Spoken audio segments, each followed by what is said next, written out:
Le chiot apporte beaucoup à son entourage. En échange, il faut savoir lui donner au quotidien tout ce dont il a besoin. Un bon équilibre alimentaire, un suivi vétérinaire et des soins réguliers permettront au chiot de devenir un adulte bien portant.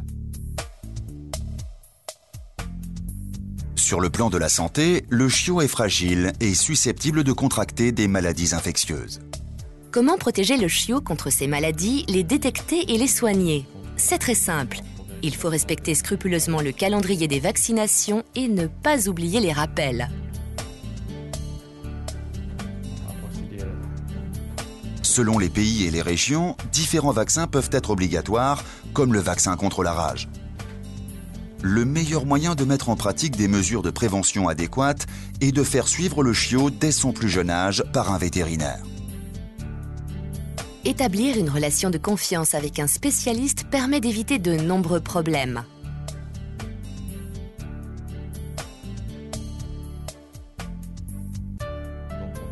Les 6 premiers mois, il est indispensable de vermifuger le chiot une fois par mois. Ensuite, il faudra effectuer ce traitement au moins 1 à 2 fois par an, selon le conseil du vétérinaire et le mode de vie du chien. Sur le plan de l'hygiène, il suffit d'un peu de rigueur et de quelques gestes simples.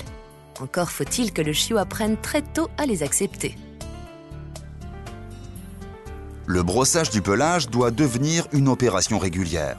Au-delà de l'esthétique, il permet de surveiller la santé de votre compagnon, de vérifier son poil, sa peau, sa truffe, ses griffes et ses coussinets. En complément du brossage, pour éliminer les poils morts et lustrer le pelage, on peut de temps en temps baigner son chiot. Mais pas trop souvent. Quand on le savonne, le pelage perd la substance huileuse, le sébum, qui protège le chiot du froid et de la pluie.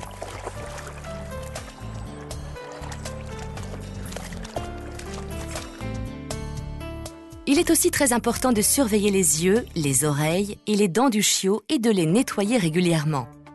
Les premières dents apparaissent vers la 3e semaine.